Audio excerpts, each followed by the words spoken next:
Gold day everyone. Assignment na naman tayo. Review naman tayo ng isang assignment na sinubmit ng ating isang Magic Knight. Alright?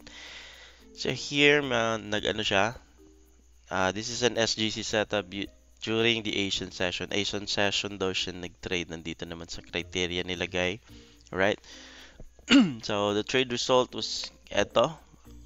Panalo yung trade setup niya. Ito yung unang setup daw. And then the trade result is here. And the full plan is andito. Alright. Ano natin, isa-isahin natin yung mga nakita ko dito. Okay? First, maganda ang pagkaka-setup since meron tayong criteria na nilagay. So, meron siyang criterias here. It's very important to have criteria para at least alam mo yung hahanapin mo sa market. Okay, then naglagay pa siya ng note. Since this is executed during the Asian session, then I need to either adjust stop loss to stop gain or close it before the London session to prevent whipsaw. Tama nga naman kasi Asian session yun. And I always remind you na I don't trust the Asian session. So tama yung decision niya dito na kailangan niyang ma-close to before umabot ng London. Kasi pag kung umabot na ng London, ito London, umabot na. So na ano na yun, binalikan na yung entry niya. But dito lang siya nag-TP sa 2030. Okay, so yun yung plano. And here, find the consolidation, wait for the pullback. Okay, enter the trade. So, typical SGC the pattern. So, I guess the pattern ang finocus niya dito. I didn't see any, consolidation na nangyari. Yeah. See the left traffic, okay? Nakuha niya na may left traffic. Meron kang dito, range. Okay. Okay, maganda yung criteria niya dito sa SGC setup. Na mini SGC kasi parang maliit lang na breakout yung kinuha niya. And one thing I noticed, ito, tandaan natin, no? So, overall, ayos naman yung setup. Ito lang ng mga nakita ko dito medyo kakaiba. So the result here, makita natin. So yung initial niya, stop loss is 2025. 'Di ba? So 2028 yung entry, 2025 naman yung stop loss. And then the TP was 2030. So here, ito yung medyo tandaan nyo. Sa risk management, you should have your stop loss, you should have a risk to reward na 1 or greater. So, ano ba yung 1? So, if you're risking $2, kailangan yung TP mo $2 din. Okay? Or if you're risking $2, dapat yung TP mo 2.5, 3, 4, diba? Ganon, mas malaki yung TP. Ang nangyari dito, yung stop loss mo is 2025 and then your entry is 2028. So, that's a $3 difference. Ngayon, yung TP mo is 2030. So, 2028 to 2030, let's around lang, $2.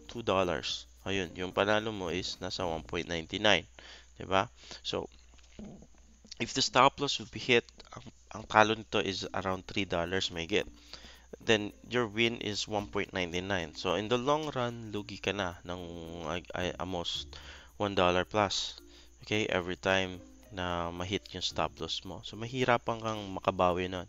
Sample, in 3 days na nag-trade ka, you lost $3 sa first trade, nanalo ka ng $2 sa second trade, then natalo ka na naman ng $3 sa next trade. So luging-lugi ka na even na 3 6 na yon, then isang beses ka lang nanalo. So lugi ka na ng 4. Yung win rate ng SGC is around 60 to 70%. Okay? So make sure na yung stop loss mo is not greater than the TP. Okay, yun lang tandaan dito. So, sa risk management, one thing sa assignment na ito, the risk management, ando naman yung instruction natin sa sa breakout play.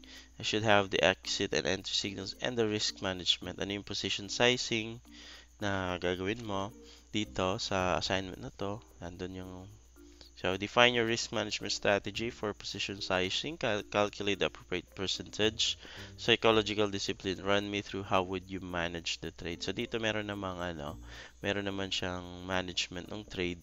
Ang sa akin lang is the risk. kung ilan yung i-risk mo. So, the trading capital plus yung risk management na gagawin mo dito sa trade setup. So, I guess yun lang naman ang nakita ko dito. The risk management na na part ang medyo may kulang. And then yeah, i-review lang natin yung mga mga video sa classroom. And then the psychological discipline, paano natin i-manage yung trade. So how would you manage the trade? Run me through the management. Okay, paano mo i-manage siya? Like sample dito, how would you manage it? So if the entry will be if the price goes to 2029, I will stop gain. Parang ganon. Then I will leave it to run papunta dun sa taas. Okay, at least wala ka ng risk. So, parang mga ganon. So, how would you manage? Okay? So, aside from the criteria, I'll be looking at paano mo siya i-manage yung trade na yan. So, maganda yung na yun. Maganda yung idea na yun pag nailagay natin dito sa chart natin. So that next time we can ma-review natin yung trade. Ganito pala yung ginawa ko noon, no? Kasi sa dami ng iti-take yung trades, I'm sure na makakalimutan nyo yun. But kung nakalagay nyo dyan, nakalagay dito, hindi mo makakalimutan yun, di ba? So, guess that's all for this assignment. Yun lang. So, ang key takeaway natin dito is a proper risk management sa ating trades. Okay? Your TP should be higher than your stop loss. Diba? Your gains should be, or your rewards should be higher than your risk. So, yan lang. Okay, gold day everyone. Have a nice week and have a nice day.